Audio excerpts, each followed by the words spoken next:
Everyone was laughing. Not at a joke. At me. The microphone was still warm in her hand when she said it. I think everyone deserves to know who she really is. The room went silent. Dozens of faces turned toward me. And my best friend didn't look away. That was the moment my life split into before and after. I didn't even understand what was happening at first. We were standing in the middle of a crowded celebration, friends, co-workers, people I trusted. This wasn't some private argument. This was public. Permanent. She smiled, the kind that looks calm but feels sharp. I've been quiet long enough. A few people laughed nervously. Someone whispered my name. I felt heat rush to my face, my hands shaking as if my body knew something terrible was coming before my mind did. Then she said it. Something personal. Something true. Something I had only ever told one person. Her. The laughter died instantly. Eyes widened. Phones came out. I opened my mouth to speak but no sound came out. My chest tightened like someone had pressed pause on my lungs. She kept going. Not angry. Not emotional. Controlled. Like she had practiced this. Each sentence stripped something away from me, my dignity, my privacy, my sense of safety. I could feel myself shrinking while she stood taller, stronger, braver in everyone else's eyes. I looked at her, searching for a sign. A pause. Regret. Anything. She didn't flinch. That's when it hit me.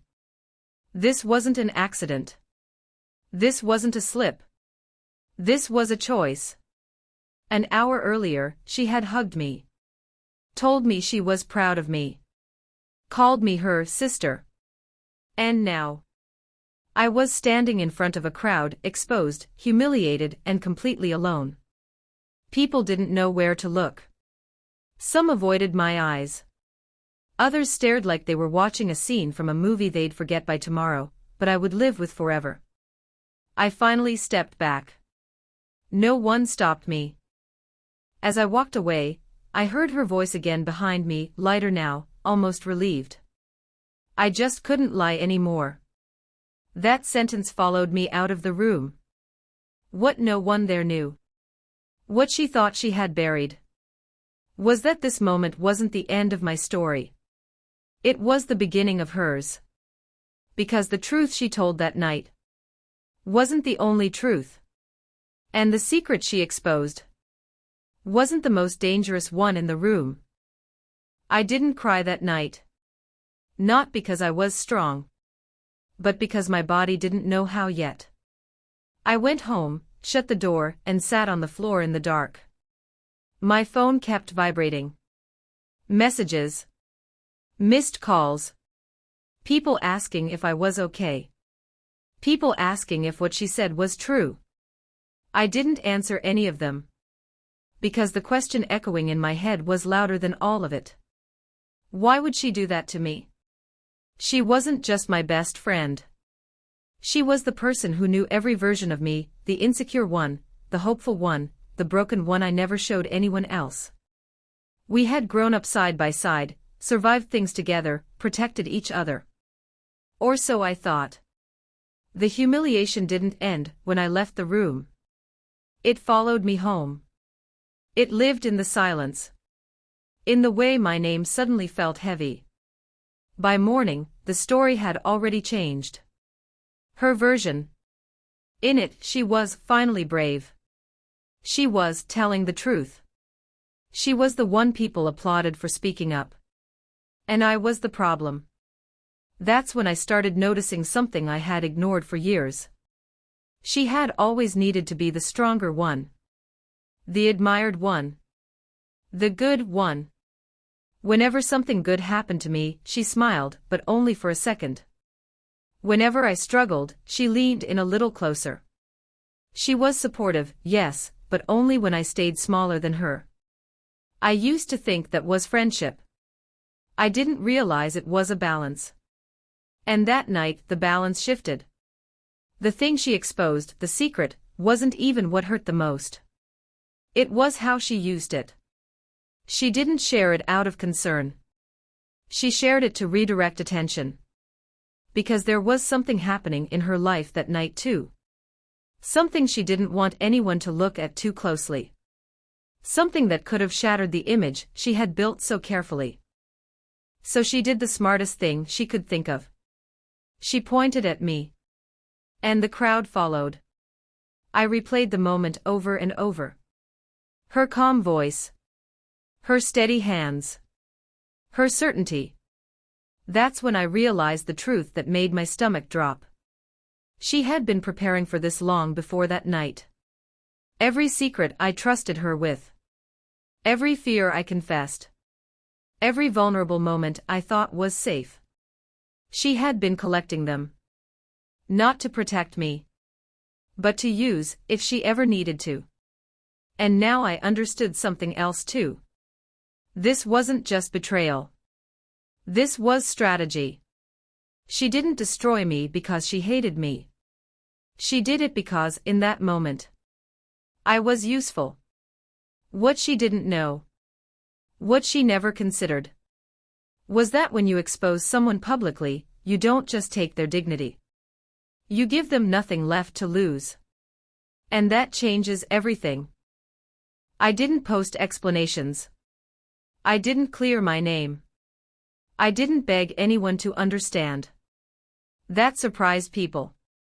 They expected tears. A breakdown. A response. Instead, I went silent. And silence makes people uncomfortable. At first, they filled it with her voice. She kept talking, telling the story again and again, each time cleaner, simpler, more flattering to herself. She leaned into the role she had created, the brave truth-teller, the friend who had no choice. People nodded. They always do when confidence replaces evidence. But something subtle started happening. Questions. Not the kind asked out loud, the kind that linger. Why did she wait until that moment? Why say it there? Why sound so rehearsed? And why did I disappear? What she never understood about me was this. I had spent years listening. Not just to her, to everyone. When you're the quiet one in a friendship, people underestimate what you notice.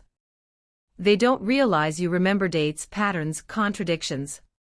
You see how someone treats others when they think no one's watching. I wasn't collecting secrets. I was collecting truths. So when I finally opened my laptop days later, it wasn't to defend myself. It was to review. Messages. Timelines. Moments that didn't make sense before but did now. And suddenly, the picture sharpened. The thing she had needed to distract from that night. It wasn't small. It involved promises she'd made to people in that room. Promises she hadn't kept. Money she'd moved. Credit she'd taken. Stories she'd told that didn't quite line up. Nothing criminal. Nothing dramatic. Just enough inconsistencies that, once noticed, couldn't be unseen. And the worst part? The more she talked about me, the more people began looking at her. I didn't expose her. I didn't have to. I simply stopped protecting her. When people came to me privately, confused, uncertain, I didn't accuse. I didn't vent. I just answered honestly. Calmly. With receipts when needed. No emotion. No revenge. Just clarity. That's when the tone shifted. Her confidence started cracking. Not publicly but in small ways. Over-explaining. Correcting herself. Laughing too hard at nothing. The kind of behavior you notice once you know what anxiety looks like. The irony wasn't lost on me. She had humiliated me in public to control the narrative. But narratives don't belong to the loudest voice. They belong to the most consistent one. And consistency was never her strength. I didn't need karma to rush. I just needed time. Because when someone builds their power by destroying another person, they forget one thing. Eventually, the spotlight moves. The truth didn't explode. It settled. That's how you know it's real. People didn't confront her. They didn't announce anything. They just adjusted. Invitations slowed. Conversations shortened.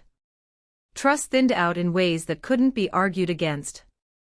She felt it before she saw it. The pauses. The side glances. The way her name stopped opening doors. And suddenly, the room that once echoed with laughter felt colder. The first time I saw her again was weeks later. Same posture. Same smile. But something was missing. Control. She hugged me, too quickly, too tightly, and whispered like nothing had happened. I hate how everything turned out. I nodded. Not because I forgave her, but because I understood something she didn't. She thought karma looked like punishment. I knew better. What she lost wasn't reputation. It was credibility. People still listened to her, but they no longer believed her. Every story came with a silent question mark. Every explanation felt rehearsed. And that's a lonely place to live. Because once people see you're capable of destroying someone who trusted you, they wonder what you'd do to them. As for me, I rebuilt quietly. I didn't reclaim the room. I didn't chase validation. I chose something better. Peace. The humiliation didn't define me, it revealed me. It stripped away the need to be liked by people who confuse loyalty with silence. It taught me that betrayal doesn't come from enemies. It comes from people who need you small. The last thing she ever said to me came months later, in a message I didn't expect. I didn't think it would cost me this much. I stared at the screen for a long time before replying. Then I wrote. Neither did I. And that was it. No anger. No apology. No closure speech. Just truth. Here's what I learned, and why I'm telling you this. Public humiliation feels like the end of your story. But it's actually the moment the wrong people exit it. If someone can expose you to save themselves, they were never standing with you. They were standing on you. And eventually, gravity does its job. If this story resonated with you, if you've ever been betrayed by someone you trusted, you're not alone. Stories like this are shared here because karma doesn't always scream. Sometimes it whispers and waits. Subscribe to Echoes of Karma for more real, raw stories of betrayal, consequence, and quiet justice. Because not every ending is loud. But the right ones are unforgettable.